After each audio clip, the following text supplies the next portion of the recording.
To the Western eye, it looks like moonscape. Harsh, barren, unforgiving.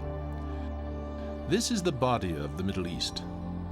To look at it in the dry season, which is most of the year, it's hard to believe this land can support life, much less produce plants that are beneficial for humans. But there are those who believe otherwise. For any person, it is a dry, empty space.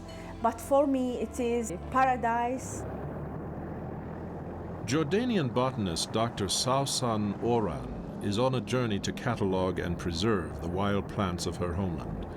She sees beauty in the more than 4,000 varieties of plants she's found to date. Beauty and possibility.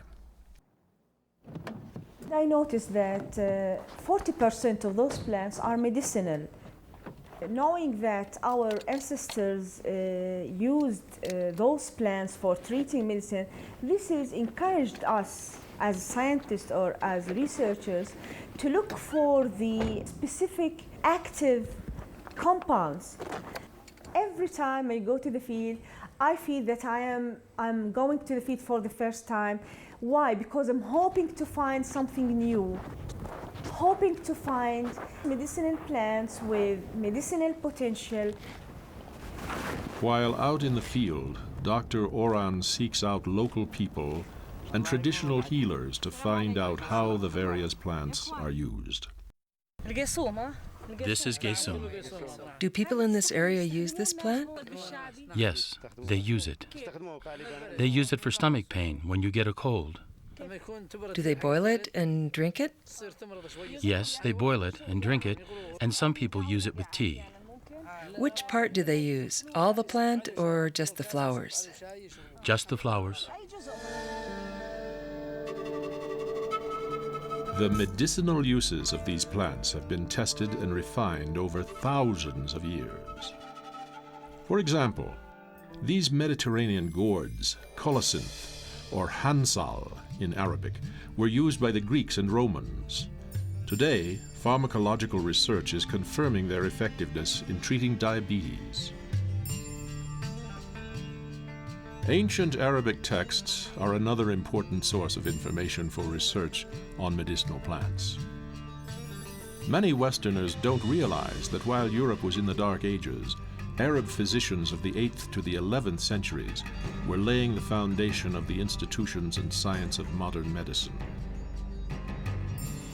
Arab scholars studied and translated the Greek texts. They opened the first true hospitals and pharmacies and designed early clinical drug trials.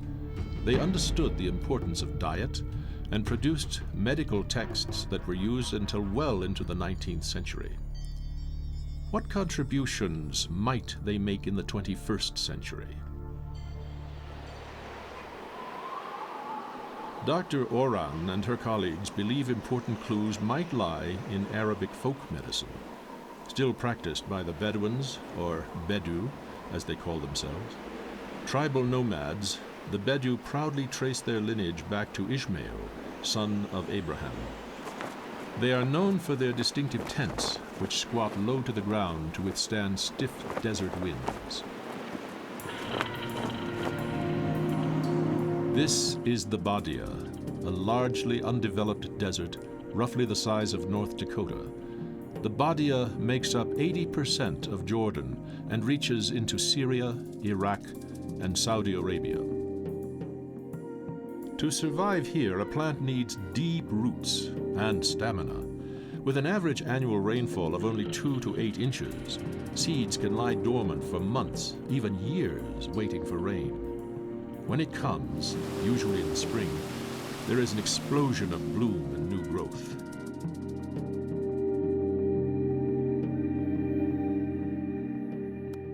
The basalt plains cover much of the northern Badia. These stones make it hard to drive or to walk, for humans and animals alike. Camels, able to travel long distances without water, were for centuries the only reliable transportation in the Badia. But today, herdsmen drive trucks, and camels are greatly outnumbered by sheep and goats who threaten to overgraze this Spartan land. Jordan has 2.5 million sheep, 3 times as many as the land would comfortably support. Further damage occurs when people cut down or dig up woody shrubs for fuel, which worsens erosion and ultimately eliminates that species from the landscape. To raise more food, so-called deep plowing is used to cultivate the edges of the desert, so that grain crops like wheat, barley, and lentils can be planted. The ecology of the Badia teeters on the brink as pressure to feed growing populations increases. The Badia landscape may be inhospitable, but guests are always welcomed in the Bedu tent. No traveler is turned away. Bedu hospitality is legendary and is a matter of honor and pride. Today, guests are expected at the tent of Abu Shayam. The extended family is already making preparations. Bread is being made on a curved metal pan propped up over a fire. Here on the private side of the tent, the women cook and tend the children. At night, the family sleeps here. On the other side of a fabric wall is the public space where guests are received, news exchanged, and coffee served. According to tradition, a goat is slaughtered to prepare a feast for the guests. This marks the day as a special occasion, something that occurs only perhaps once a month. By mid-morning, the sun is already high enough that Abu Shayam and his wife raise the fabric walls to provide more shade and air circulation. Summer days in the Badia can be as hot as 120 degrees Fahrenheit. Nights are much cooler. Winter temperatures get as low as 40 degrees. Snow is rare but not unheard of. Normally, Abu Shayam and his family would live 4 months a year in their cement blockhouse in a town 40 miles away, where the older children attend school. But since the drought of 1991, they've lived year-round in their tent so they can cover the distances necessary to find enough pasture for their sheep. Today, the herd is some 20 miles north, near the Syrian border. Abu Shayam uses this ancient Mercedes truck to visit the herd, haul water from a lake northeast of here, and drive to a market an hour and a half away for fresh vegetables and other supplies. Fuel from propane tanks is supplemented by brush that has been collected from the Badia, a process that can take several hours a day.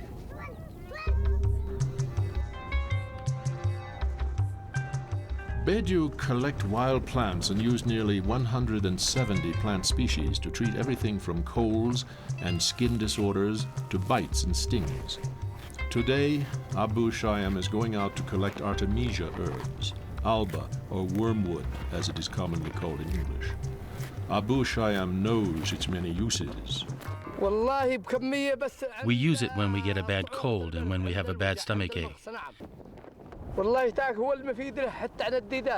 It's good for the sheep too. When they have stomach worms, this plant kills the worms. It's a good medicine plant. Some people collect it and sell it to the herbalist. They also take it to the pharmacies, and many medicines are made from these plants.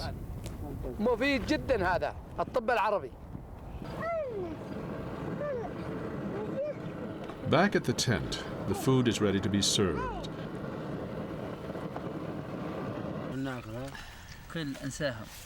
Abu Shayam invites his guests to a feast featuring a goat and vegetables. Meanwhile, in the kitchen, the Artemisia is boiled with water to make a tea the Bedu use as a general health tonic. Different parts of the plant can also be used to successfully treat diabetes.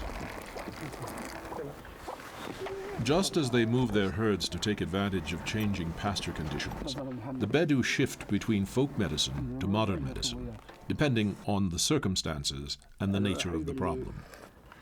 For example, when Abu Shayam's young son Badi became ill with abdominal pain and a fever, His father took him to a pediatrician in a town 30 miles away. But after 3 weeks of medicine, the boy was no better. We took him to the doctor, but we got no results. So we took him to the healer, and he is okay. The healer they visited lives in Safawi, a town an hour and a half away. More than 15,000 Bedu have settled here. Owoyed is Bedu, her face tattooed in the old fashion. She says that years ago her people kept camels. Her knowledge of healing has been passed down from her mother and her mother's mother before that. Today, she teaches her son. Much of Owoyed's inventory comes from an herbalist. She uses special, non-toxic medicines to treat children. Her reputation is known throughout the Badia. I treat children from 1 month old to 5 years old. I treat him for ecto and rami, and if he gets a rash on his skin and starts crying, we apply this material to his skin and make him inhale some and cover him. Then he will get well if God helps. Islam teaches that God has provided a remedy for every illness, and man should search for them and use them with skill and compassion. Bedu healers offer their service free of charge, believing it is their duty to help anyone who needs it.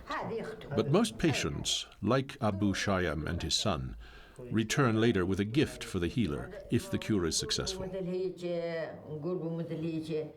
Just as in modern medicine, there are many specialists. So too do the traditional Bedu healers have specialties. My name, Menwar al-Fawaz, from Sardiya tribe. You're welcome to make an interview with my mother. You're welcome in my house. Patients visit this house, where Menwir gives advice and treats eye problems. Menwir says his mother is between 80 and 90 years old. It's not unusual for older Bedu to be unsure of their age. She learned about the medicinal plants from her mother. Yes, very wise woman. She have a big mind and she give advice to Sardiya tribe. They respect my mother. Menwir, who collects her own plants and dries them, says many are getting more difficult to find.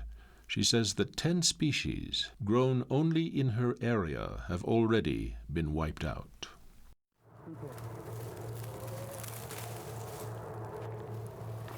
Another healer, Salim, grows 10 different medicinal plants in a special garden. She harvests and dries them for use with patients. Another 10 varieties have to be collected from the wild or gotten from nomadic sheep herders. I have pain on my arm, and I heard that you have something for it. Yes, I have medicine for that. I want you to treat it for me. This is Hawa Jawani and Haba Samra, cooked in oil. How many times do I need to do this? 3 days. Take this and use it in the morning and in the evening.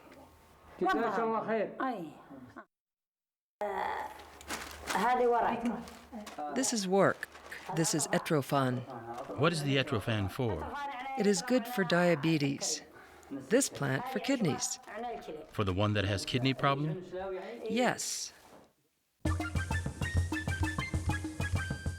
If a healer like Salim doesn't have the particular plant a patient needs, that patient is sent to buy it from an herbalist or attar.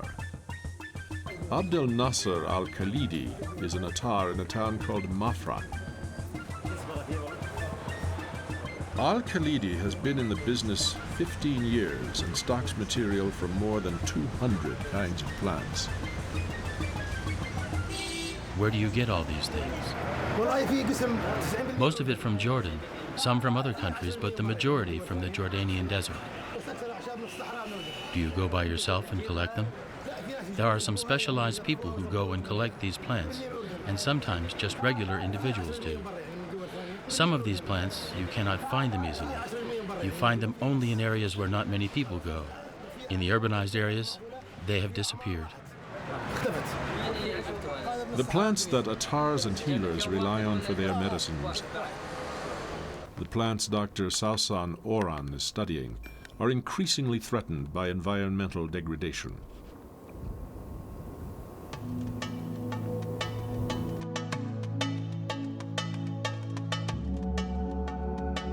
Most Jordanians live in the western part of the country.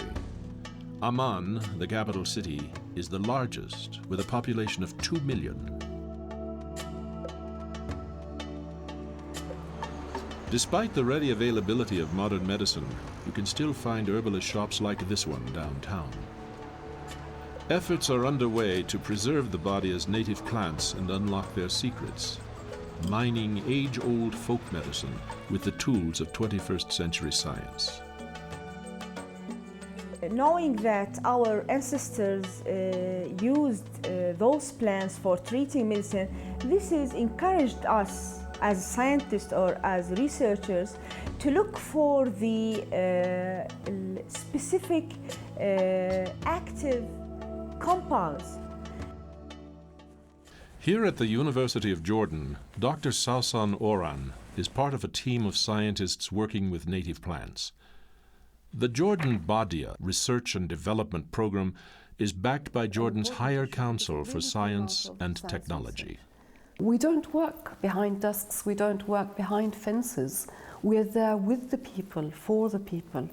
We want to explore, but we don't want to exploit. And that, I think, is the difference. There's great potential for economic development through the plants and plant cultivation. Don't forget, I think the important thing is here that we're not teaching anybody new or totally different, something out of the culture, something that needs a lot of training or expensive training. When I started working on these medicinal plants, the first thing I thought of, how these plants, how powerful are these plants?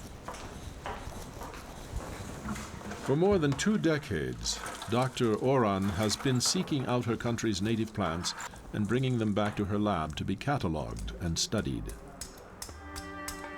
Named Sausan by her lawyer father for the national flower of Jordan, the black iris, Dr. Oran learned to love wildflowers as a child. Years ago, she chose botany over a more prestigious career in medicine. Ironically, the research she's doing today on plants could lay the groundwork for new medical treatments. Dr. Oran is excited about helping to discover the potential of what she calls Jordan's wild medical wealth. Very little has been done on these, which I consider very promising plants for everybody. She began by collecting and cataloging the wild plants of her homeland. The herbarium she started now has more than 4,000 different species, identified and labeled by their Latin botanical names. The plants, which are treated to protect them from damage and decay, are preserved for anyone who wants to learn about this rich resource. The herbarium also has a seed gene bank to ensure that this national heritage can be fully developed in the future. Some of the endangered species have the potential to become commercial crops that will help the economy. Others, like the plants the Bedou use, may have medical or pharmaceutical uses. But first, they must be saved from extinction.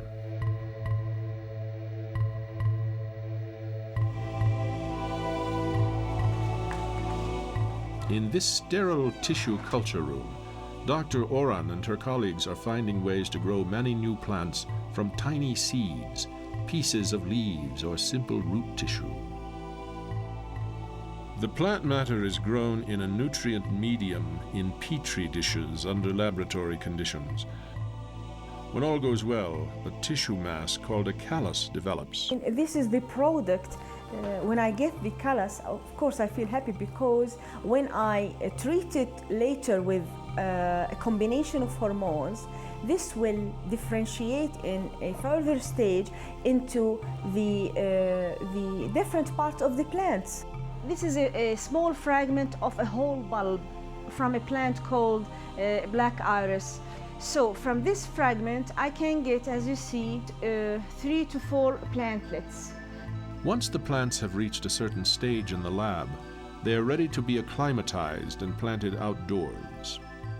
They're so beautiful, aren't they? The plan is to re-establish them in the wild and save them from extinction due to over-collecting by people and overgrazing by livestock. This plant is just not only beautiful flower, showy flower, but it's well-known fact. It's been used by the old ancient people. If folk medicine has provided the clues that launched the search, it is science that dictates the process. We don't need the whole plant for our tests. Sometimes seeds, we take seeds sometimes we take flower. So it depends on the uses of this plant, which active part of this plant has to be used for our test. We grind the leaves, for example. We take the powder, put it simply in a little amount of boiled water, shake it. Then we wait until the precipitate comes down to the bottom of the test tube. This liquid part, this is the important part of the plant because it's got the active ingredients. The chemical compound is sent to university chemists for identification and analysis. As a scientist and as a researcher, I have to know which is the compounds that are responsible for treating these diseases or these ailments. A series of tests have shown that many wild Jordanian plants can inhibit the growth of tumors. Dr. Oran is especially excited about a breakthrough with a plant called globularia from the south of the country. Tissue culture has helped re-establish it in the wild.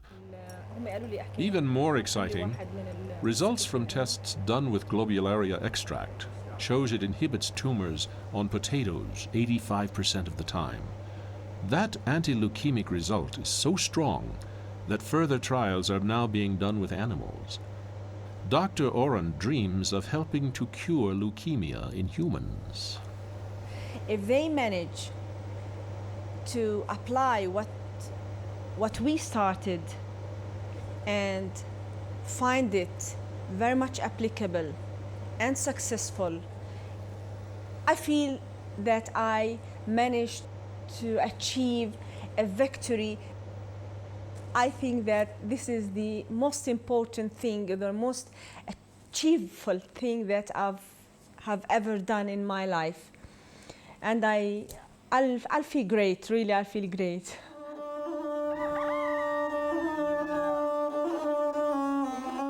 Another day ends for Abu Shayam and his family. In the Badia, modern forces are slowly changing this lifestyle that had remained essentially unchanged for at least 5,000 years. Along with the lifestyle, cures used by ancient cultures may be disappearing. If the native medical plants become extinct, humankind may have lost powerful new drugs to fight some of our deadliest diseases. The plants in the Middle East, I can describe them as valuable treasure. We have responsibility, for the sake of saving our wild plants, our natural resources, and saving the earth as much as we can for our generation and for the generations to come.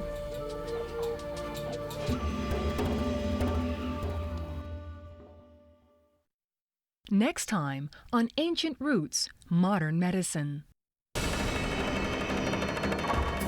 Along the U.S.-Mexico border, people have been using medicinal plants for thousands of years. Now, American scientists are tapping into that precious knowledge.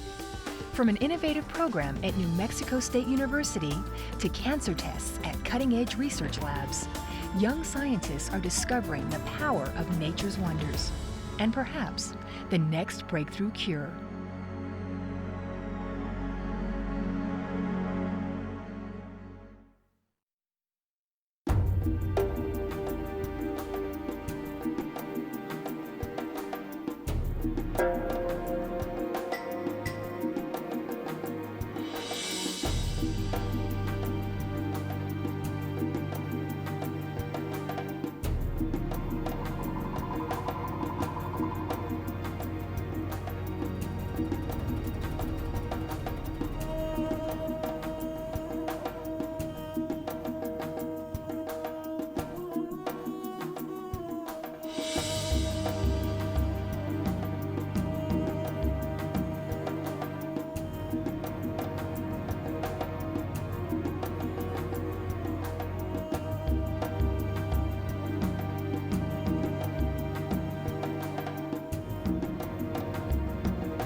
For more information on ancient roots, modern medicine, log on to www.rootsandmedicine.com.